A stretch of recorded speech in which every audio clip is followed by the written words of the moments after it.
Hi, Triz. Hi, Amber. Good to see you. Yeah, it's good to see you too. Today, we wanted to touch on a pretty complex and sensitive topic around grief and the different ways that we're seeing grief showing up in the collective and through our own experiences as individuals. And looking at it through multiple perspectives and in context of where we sit as a collective today, and acknowledging that there's grief that's experienced on the individual level through loss of our loved ones, whether they're our human loved ones or for some people they're pets and companions, and also this arena of grief which is known as ambiguous loss, which is something that I saw show up within the past 10 years, more around shifts that were happening in society where women like myself were coming to not have children in earlier life, that the previous generations had generally different experiences of when family was started and how that's shifted those experiences in the collective. And I'm also seeing now through shifts that are happening on our earth with our environment, what's happening with this collective paradigm shift that we speak to, is that ambiguous loss is also being experienced by our younger generations who are coming into adulthood and experiencing that life is very different to what their expectation and their outlook of what coming into adulthood may have looked like when they were small children, to their experiences. They're now coming into that. We had this world on fire, literally across the globe, and discussions came to light again, and specifically through the younger generations, around the reality of what's happening with the environment and our earth. And then the pandemic created huge wobbles, to say the least, in many people's vision of what would have, at the time of coming into adulthood, been preparing to leave school and think about whether they're going to take a gap year or go into college or university, and all of a sudden what was a playground for young adults became a much more kind of harsh environment to step into. So looking at these different aspects of grief on the individual and the collective levels, let's delve into some ways that we can perhaps bring some unique viewpoints or perspectives or approaches to bring some hope and some salve, perhaps, some comfort to those who are navigating different aspects of grief right now.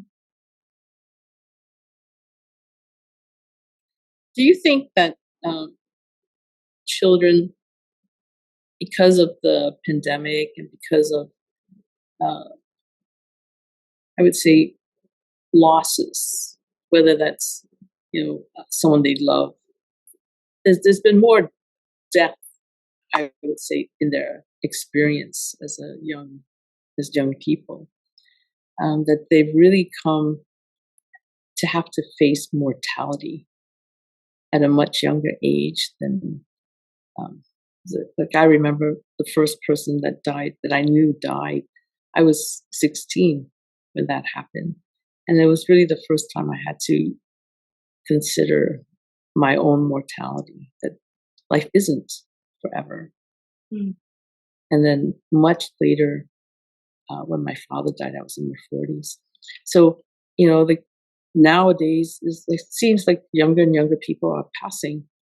And with that, I think the mortality card is much more visible at a younger age. And so it becomes, we're hoping that life then becomes more precious. But I think it's really creating more fear. I think fear, and also the energy of grief when it doesn't move feels like depression, feels heavy. It's like it Mhm. feels like it's hard to move beyond. And so whether that's through the direct experience of a person, whether it's a young child, someone who maybe even isn't old enough yet to clearly understand what's happening, they're picking up that energetic through what's happening with the family. And then as children are old enough to start processing what they're hearing, I think definitely that fear sets in at a young age. And it's interesting as we speak about that now, because in a sense, I was born into grief. I was born on the day of my grandfather's funeral. And my grandmother, who was the grandparent that I was closest with, she was the only other redhead in the family, and everyone would say that I was like the little Rosaria. She passed just as I was about to go to school when I was 5. And so the energy of what happened, even when I was in utero coming into this earth, was felt, right?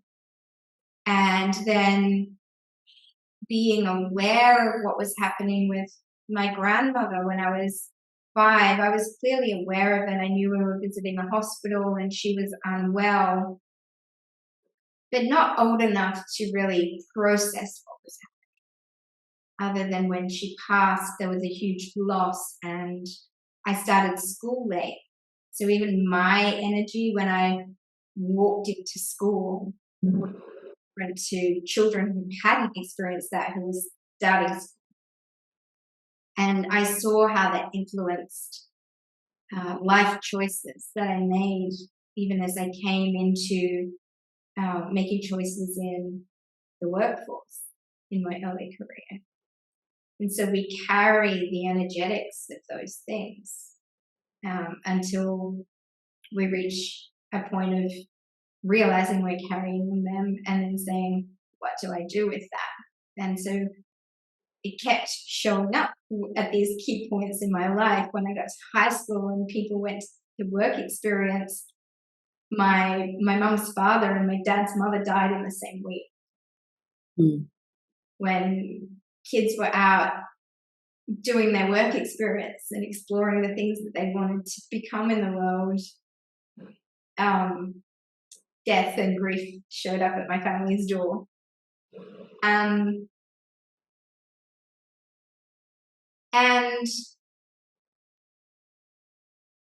so those things, from my experience at that time, didn't bring about fear per se, but I absolutely felt the energetics of how that impacted the adults in my world. And as a sensitive child, I think I carried a lot of that energy. We tried to find ways to bring light to that energy. And so I guess I can see from my experiences how grief can be experienced in multiple ways, energetically and through that personal impact of loss. And some of the things that I was tuning into with people that I hadn't met because of some of the accesses that I have to the spiritual realms. And I would know that those experiences were true for me. So there was a lot of pretty interesting processing going on as a kid. And I think children who are sensitive have a lot of these spiritual connections with the spirit realms that they know to be very real and true for them, but the adults around them may not necessarily understand it. Even if they don't doubt it, they might not necessarily understand it.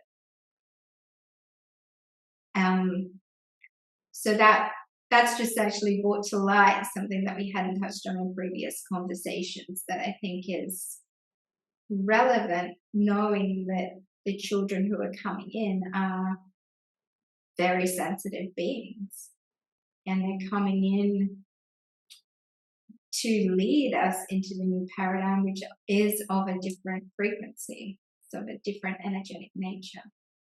So being mindful of that, and how do we nurture our young people so that they're not afraid of what they see and feel, and that we can help them to navigate that in a way that doesn't feel heavy and like they are carrying the weights of the collective.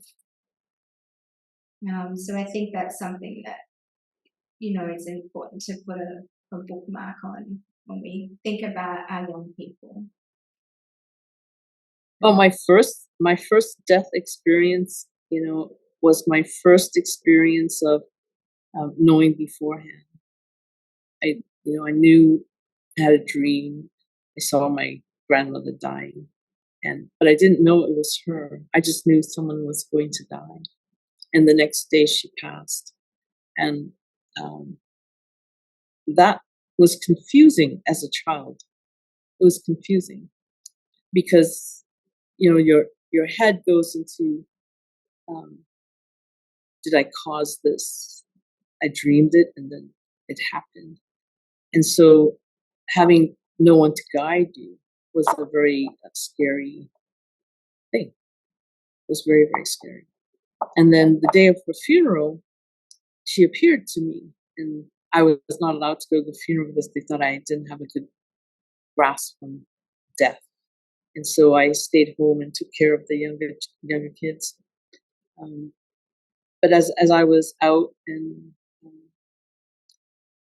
I saw her, she appeared to me, and it was the most glorious thing I had ever experienced.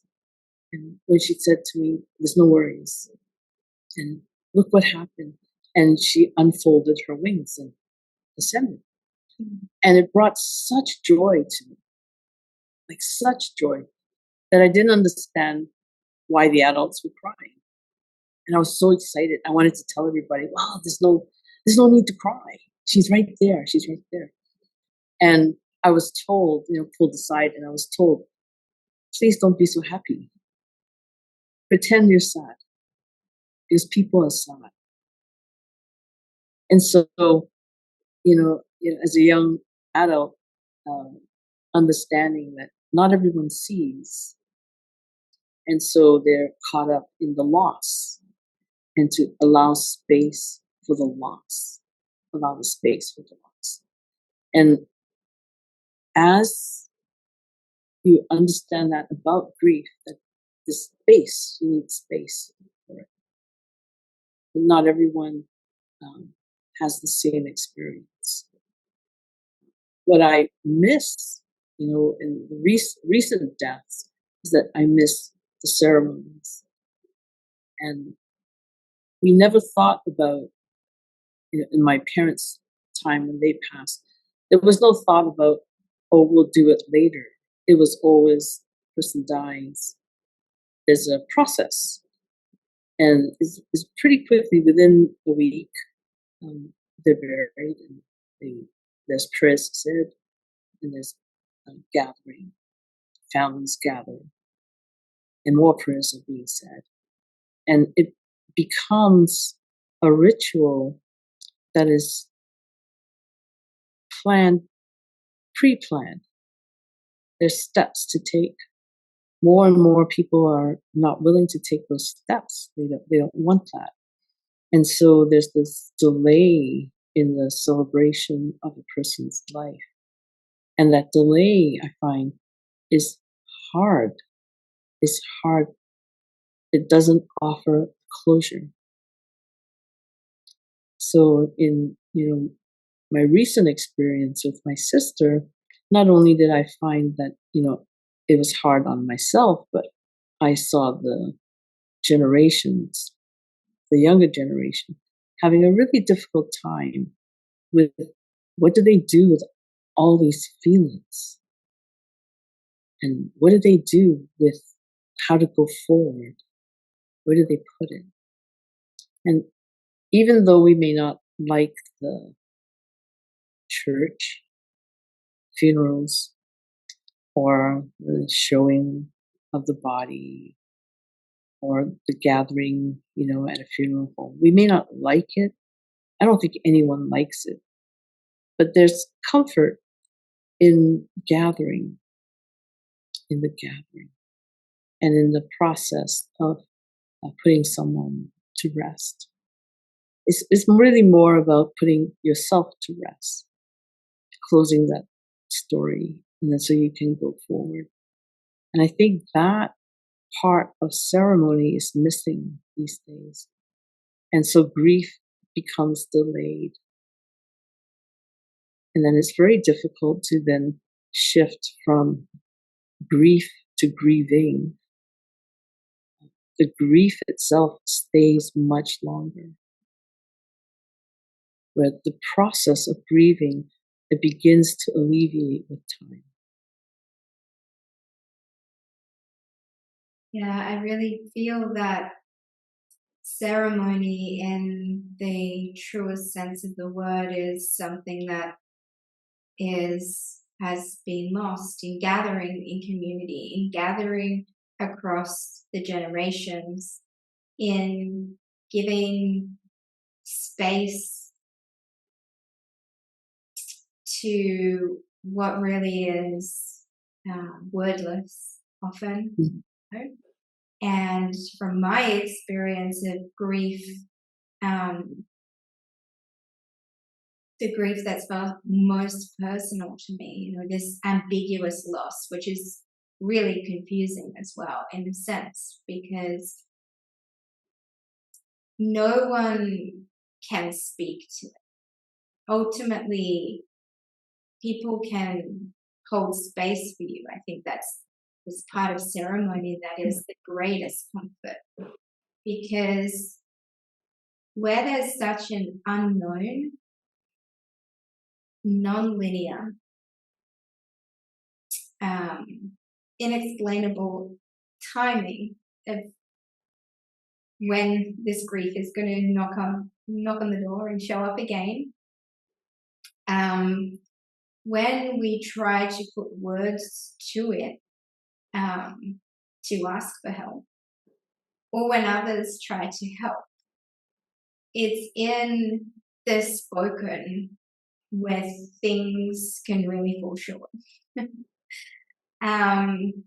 Because it's such an unknown, and in people attempting to provide comfort, it often creates more discomfort for everyone.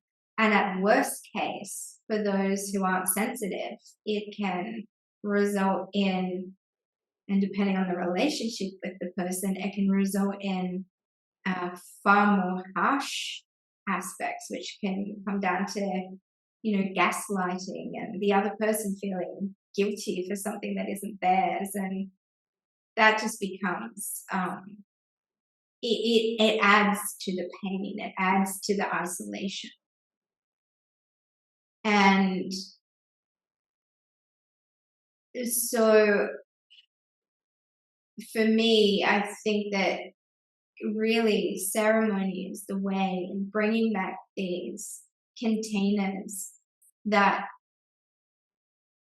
are to really hold space for each other, and that everyone in that container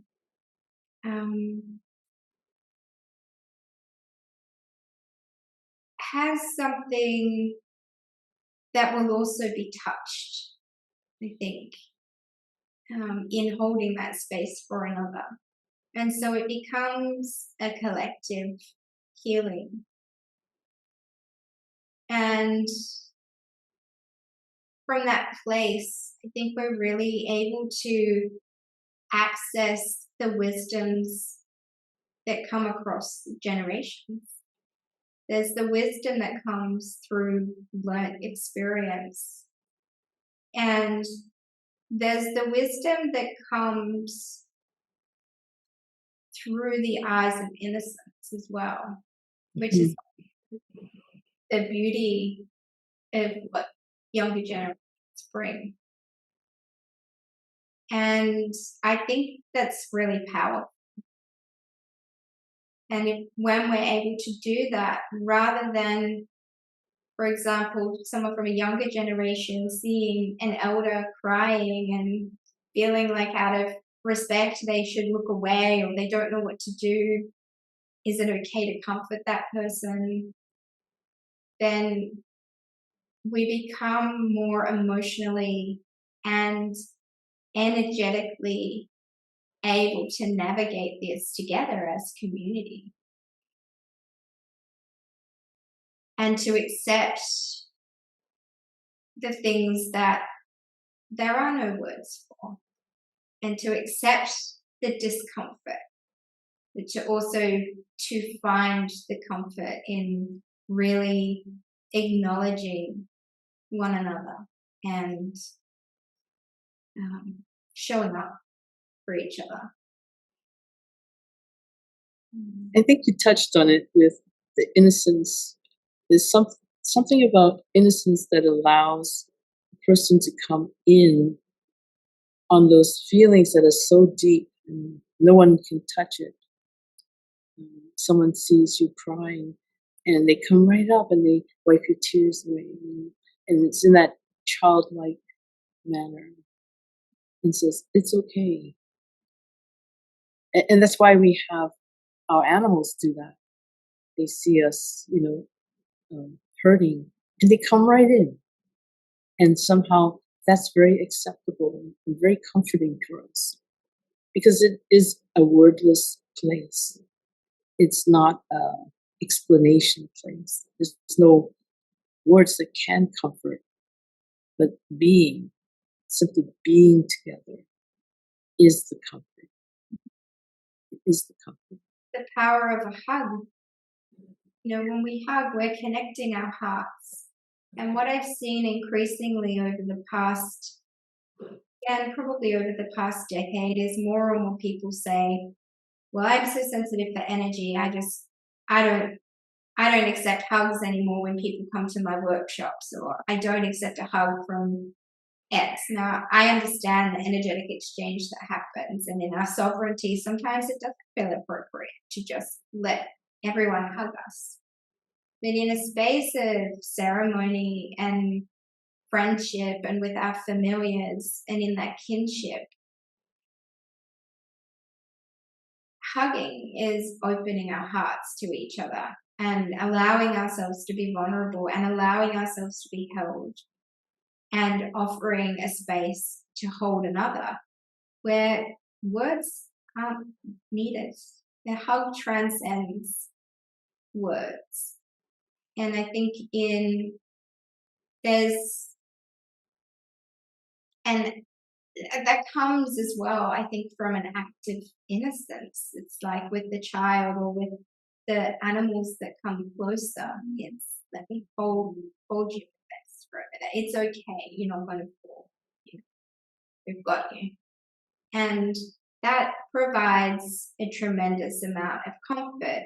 We also know that then, we have the help of oxytocin release to help us through that, which is really important. It's important when we're grieving, when we feel sad, that we are letting our neurochemicals work for us and provide that comfort and that softness. And a soft place to land is really, when we're grieving, what more could we want than a soft place to just be?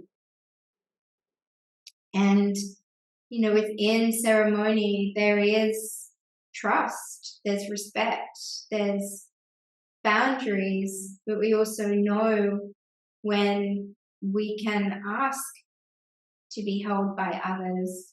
Somebody, I think, has a greater understanding of when to leave someone in their absolute sorrow without coming into their personal space.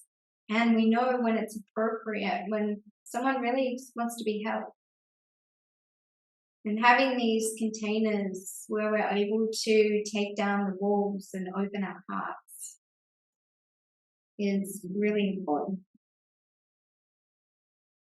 I think the discernment is really important. Sometimes when you're in that state of grief, a touch can be too much. It can be absolutely too much.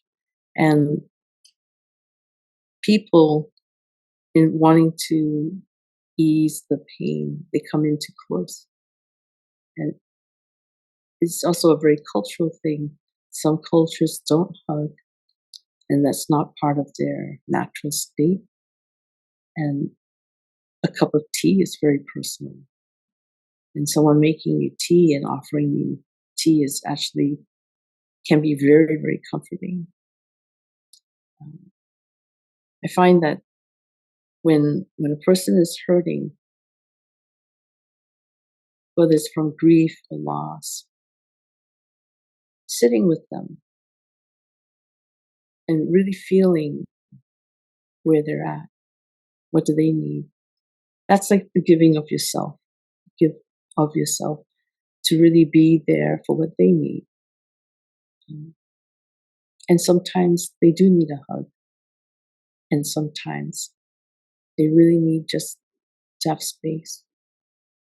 And so you create space for them in different ways, whether that is take the phone calls or do the laundry, make food, so they don't have to do anything.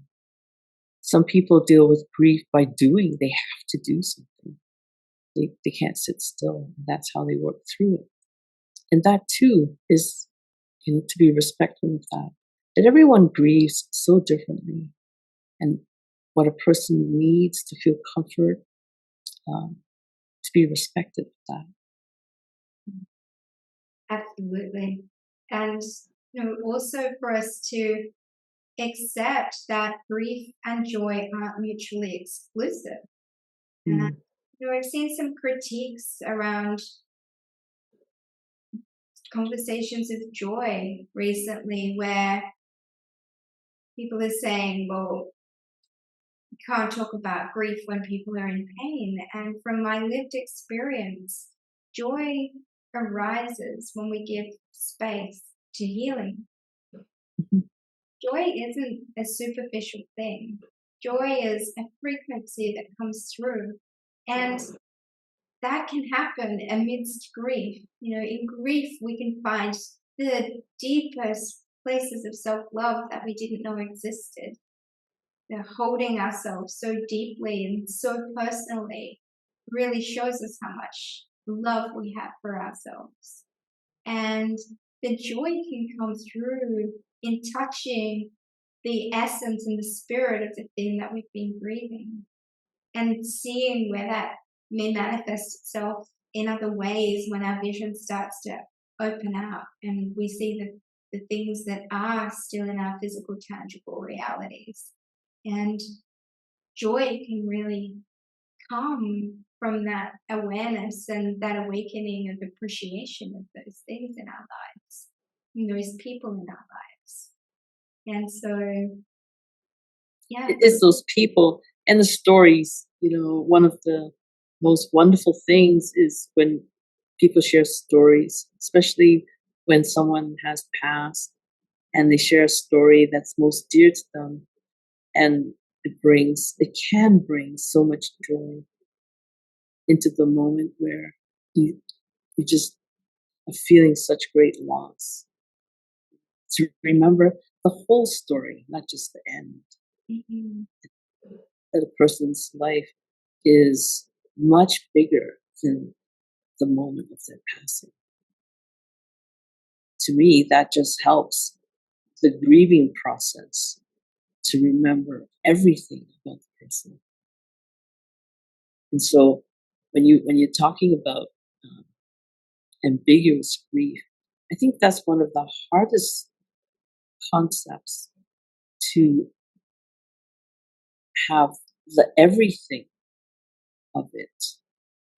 How do you touch the everything of it? The potentials. I think that's the hardest part. It's the how do you fill that place? And that makes it so untangible when it comes to grieving that place, which is why it is so deep, such a deep grief. And so ceremony is where we fill that place. We fill ourselves back with the potentiated chi, which is life force, and we recycle that into ourselves, bring it back into aliveness so that we can birth something new. For me, ceremony is how we heal ourselves, how we bring life back into the places where we've held thoughts.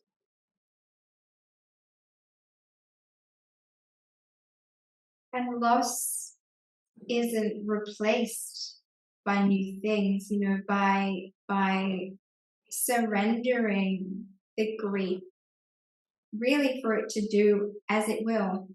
If it dissipates into the ethers and doesn't come crashing down on you again, well, that's amazing. And if it leaves for a little while and comes knocking back at the door, well, you accept that. But it's different to grasping onto it and not allowing it to shift and move, because just as it's shifting and moving, something else is arising, and it doesn't replace it, but it shows us that, as nature does, things are constantly coming into being, going through their life cycle, and leaving this physical realm as part of the human experience.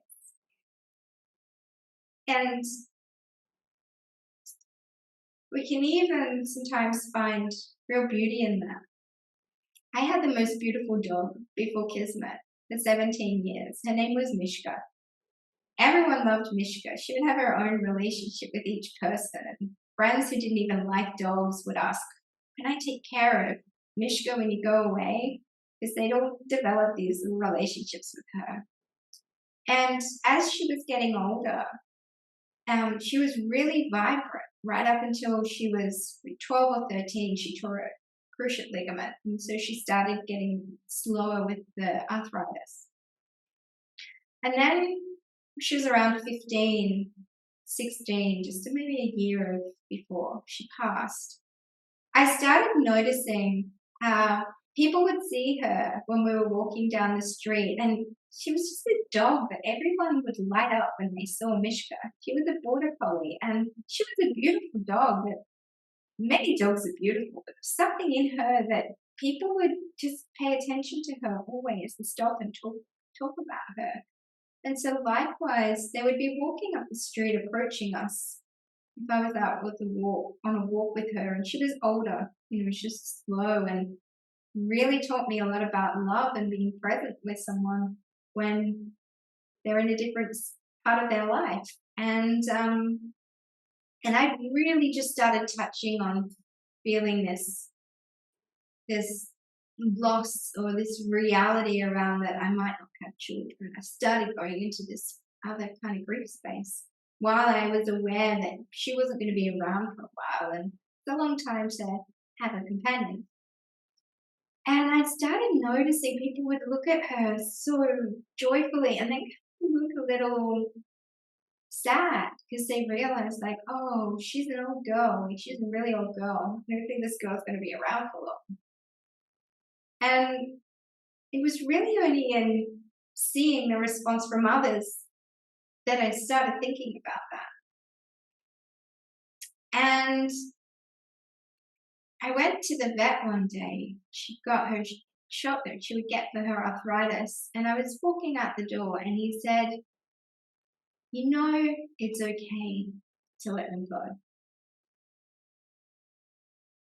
And it was the first time where I really felt like I had permission to even think about that and not feel bad, not feel like I was plotting the death of my companion, because as a human who makes these decisions sometimes for our animals, that's what it can feel like.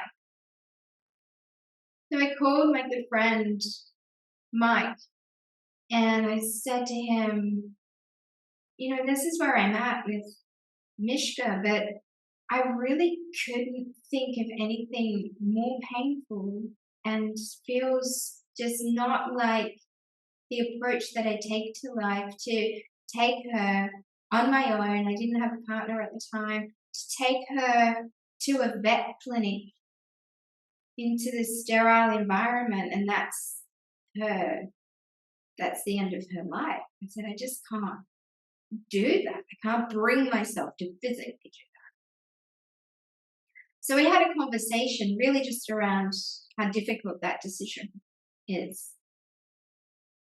And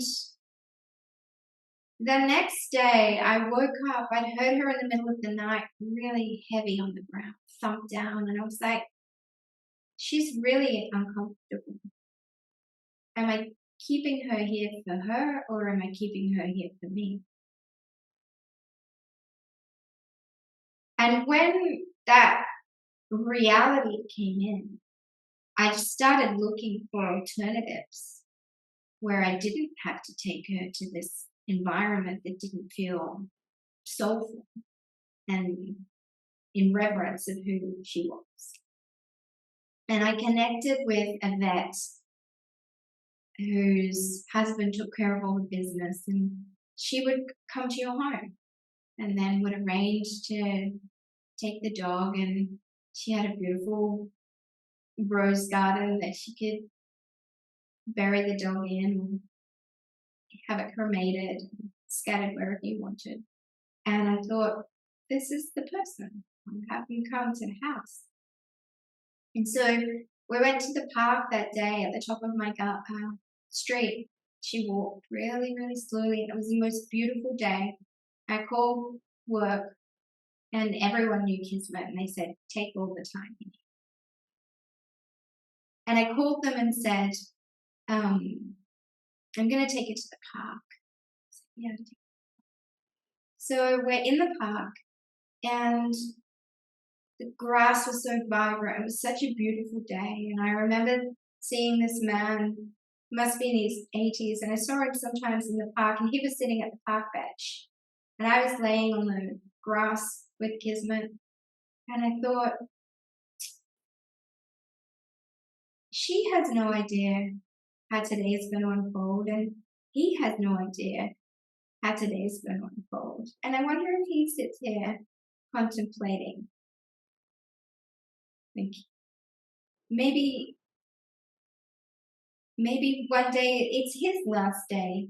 And I was just really curious about that aspect of consciousness, and then started being really curious about, well, I wonder what he's contemplating on the bench today, because this is what I'm contemplating as I'm laying down here.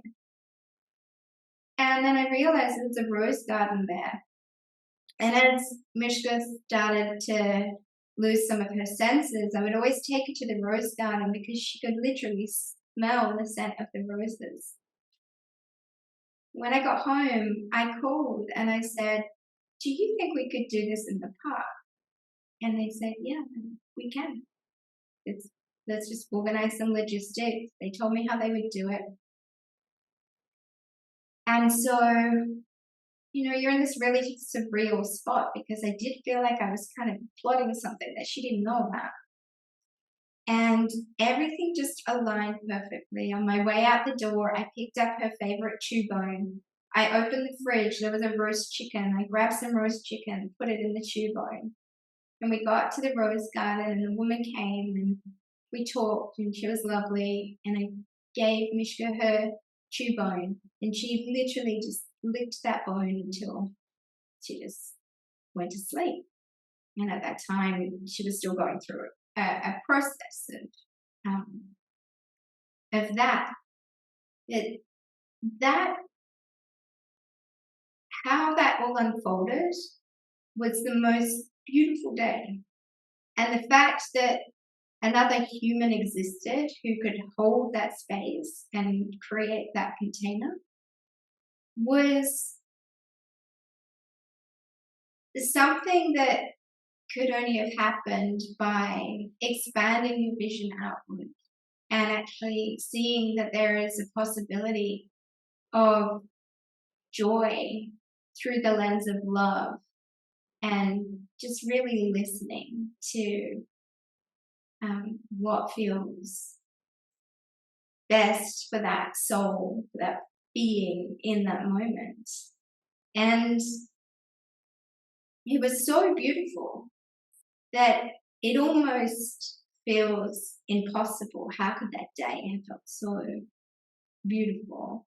And two of my friends came later. They couldn't come during the day. And we spent some time in the gardens. And it actually even ended up a funny afternoon because we got locked in the gardens after sunset and had to climb this huge fence to get out. And so all of these emotions could express, of course, there was sadness, mostly there was love, and seeing how different people showed up and were part of that just is evidence to me, at least, that when we're able to see things from a really present place, that life and death and everything in between can be far more expansive than what the limited mind can tell us.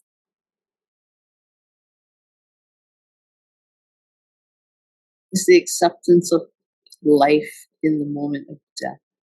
Mm. That's the beauty of that. It's a beautiful story. Beautiful experience.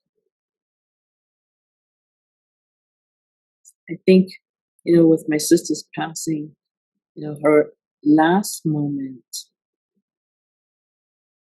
her very last moment when we were all together, how funny it was. It was an incredible, crazy moment.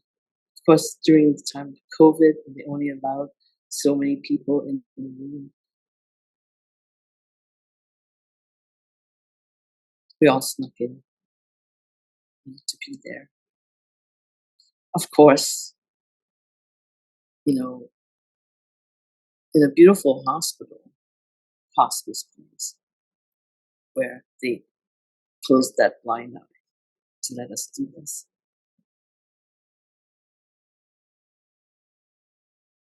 And we were just kids again.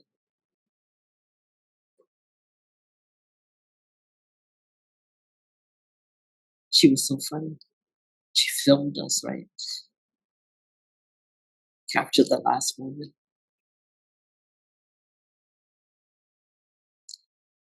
It was an incredibly funny moment where there were 4 siblings sitting on the couch. Everyone's a different size. And some wanted to be closer, and some wanted to be further. And the couch was on wheels. We were scooching the couch closer, and of course, it went too close. And she pushed us back, and we scooched in. And the laughter. Those are those moments of joy. So beautiful.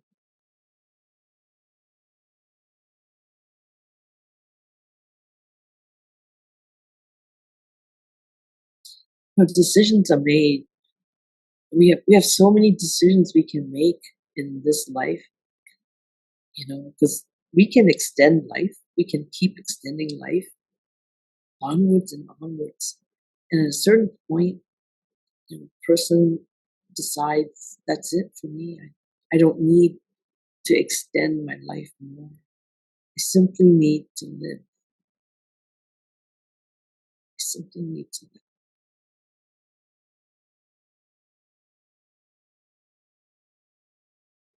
And that to me was the deepest expression of loving life.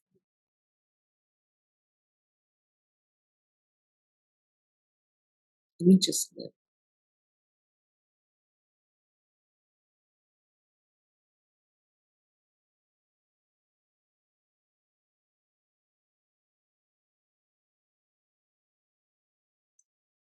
It was so extraordinary watching the breath disappear. To me, that was so extraordinary. More and more, letting go, letting go, letting go, until letting go of breath was the very last thing. To let go of the breath and not to reach for the next breath. That was an incredible moment.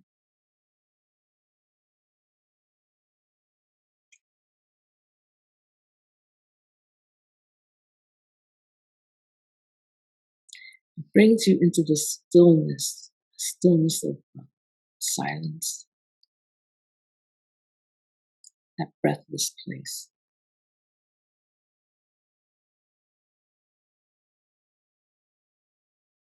And in that moment, there's everything there.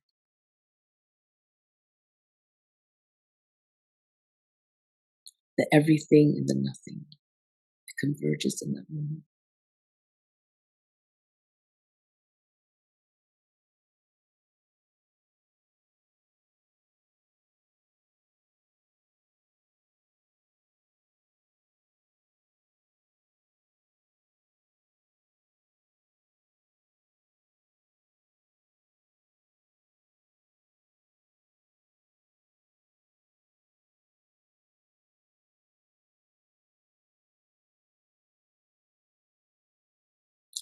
It was really privileged moments,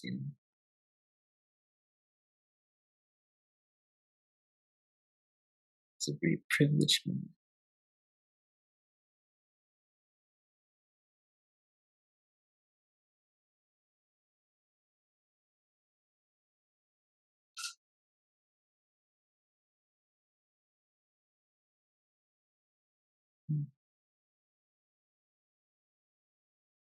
I love you.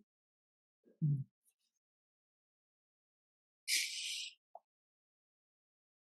I'd really love to acknowledge the courage and the vulnerability to share stories of grief.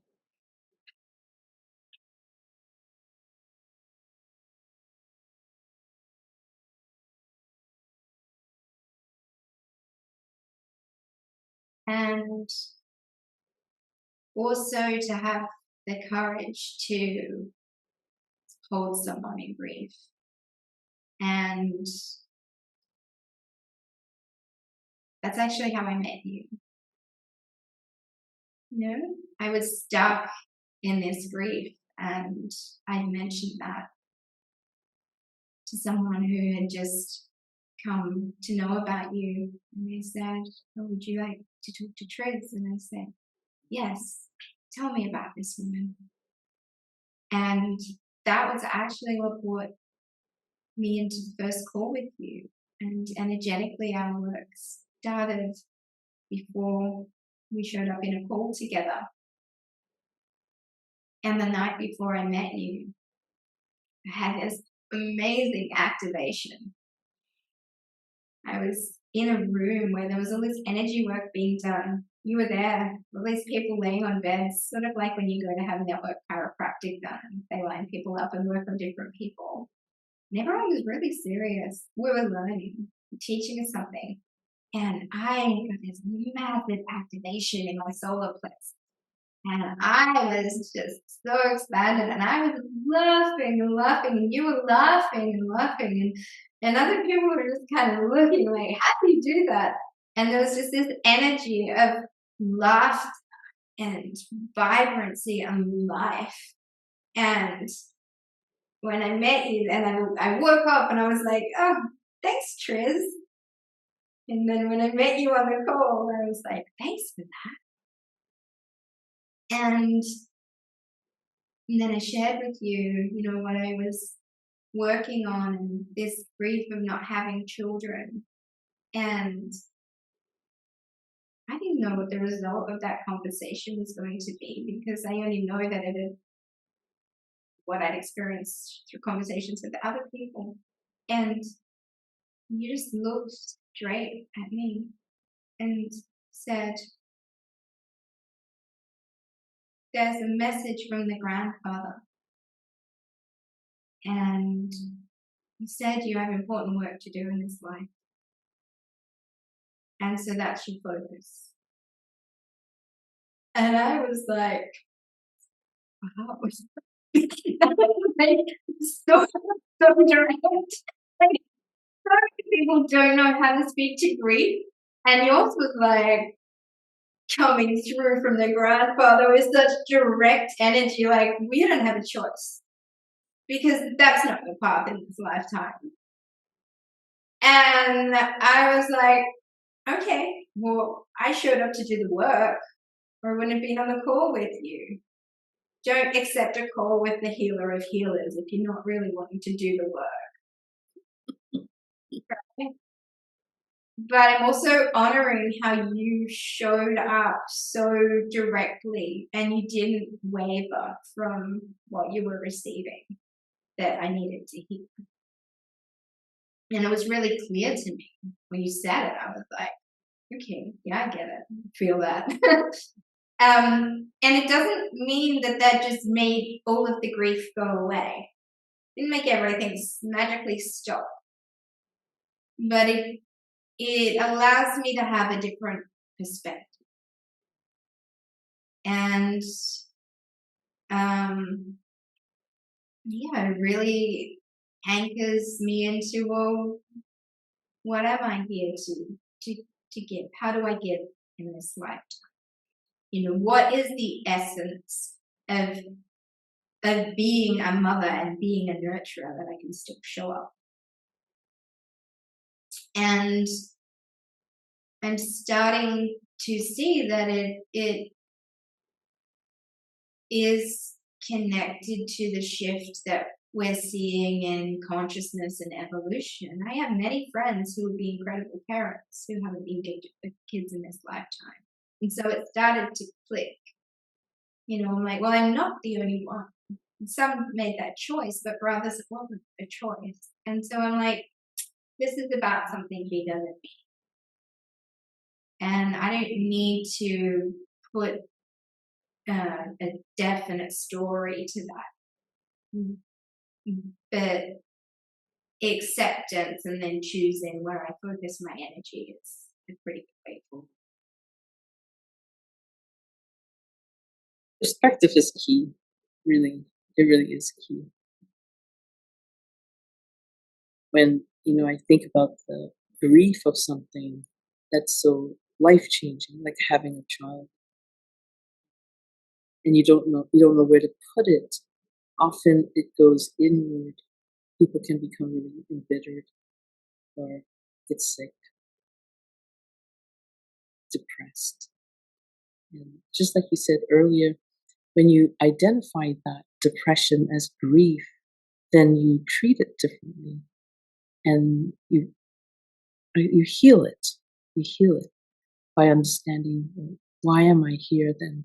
If I'm not, going to be a mother or have a family, who is my family? And then how do you create that family for yourself? It again allows you to move in the direction of, well, what is your life? What is your life? And why are you here? I think when people find purpose in their life, grief alleviates, because they're walking their path. And through ceremony, we find that. Through introspection, space, and time, and courage. I mean, it takes a lot of courage to look at your life and look at who you are and make the shifts to walk your path. That takes a lot of courage. It's incredible, though. I think for most humans on the planet right now, there are aspects of this, varying degrees of grief, of loss, of disappointment, that if we look at it, then we can allow it, the energy to flow.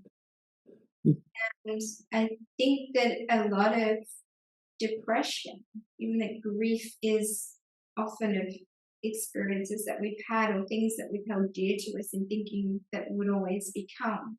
There's an energetic of past experience. And that is also what depression is. It's being anchored in the past, being stuck. Right.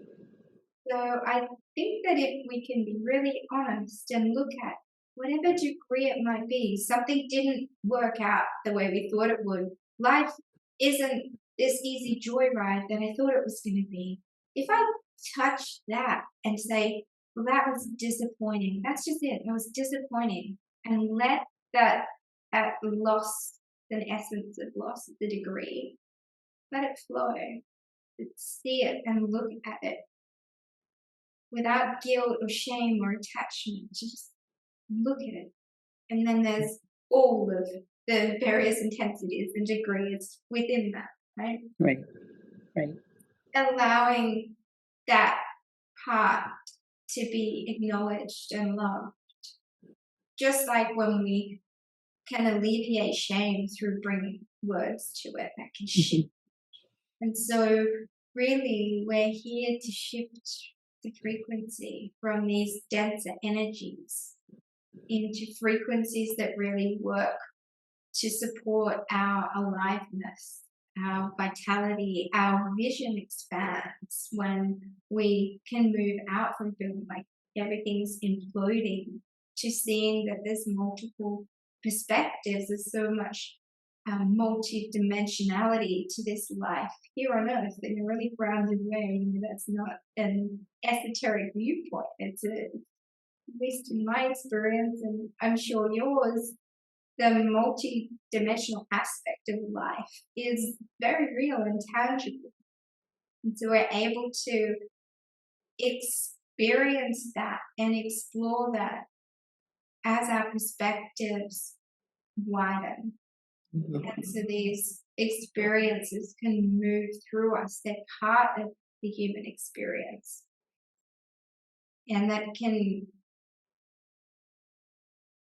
bring us closer to God in whatever way God is to each individual. And it brings us closer to the God in each other. We're able to see each other with greater compassion and see each other as human beings who are all here having a real experience of, this humanness and joy and laughter and fun, and elevating that frequency and saying, okay, what do I want this world to feel like? What do I want the focus of my relationships to be like? Who do I want to show up as? How do I want to encourage and support others? Do I want to be the light? These are choices. And sometimes it doesn't feel like a choice. If you really are called forward to be a light, sometimes it doesn't feel like a choice, but it is. Because we can always choose something. And when you're aware, it's a choice. Yeah, awareness is key. Awareness. I think, and how much capacity you have. When you have very little capacity, there are very few choices. And as you learn to care for yourself, your choices, the amount of choices you have, it expands exponentially. And so when we're working on levels where grief brings our capacity down, because it can be so overwhelming that you have less opportunities because of them. And then as you work through grief, the grieving process, you realize, oh, there is light at the end of this. And yes, joy can come in. And then the accepting and allowing for more life to be present. Divine nature, that's us, divine nature. The eternal within the mortal experience. It's living your eternal being in this very mortal body. And remembering that. Often we get lost in that. We think of this life experience as the only life experience. And then it gets difficult. And it is a part of knowing who we are and that we're also always changing. So our capacity changes, or the way in which we process things change. And so when we really understand to tune into our life force, to understand our capacity, if for me, so much space is given when I go within and give space, and the outside world can wait. And because it takes a huge amount of energy to show up to the outside world, trying to pretend that grief is happening. That's just like so heavy. It's a lot to hold, and sometimes it's not being disingenuous, but sometimes you got to really put on the brave face, right? Sometimes you just do. But to do that and not have a place to put it down and not have space to be in the privacy of really surrendering and letting that go is a lot to carry. Then, as we said, for others, it's some movement or needing to be with others is really what they need. And so I think it's about really understanding our capacity. What does that feel like to know, do we need to take some space away, or do we need to be closer to others in that time? Knowing yourself is really important. And that in those moments, knowing what you need, and then being brave enough to take it. Sometimes it's hard to even hold the phone. You might have to put it down and turn it off. And the people who love you, they get it. They get it. And those who don't get it, they don't get it. It's okay.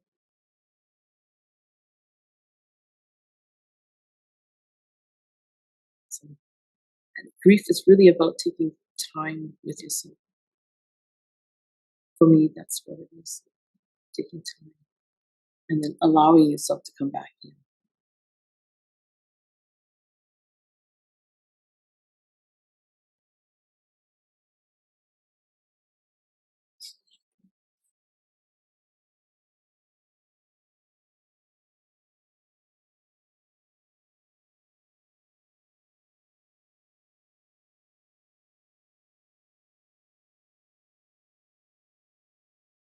It's good.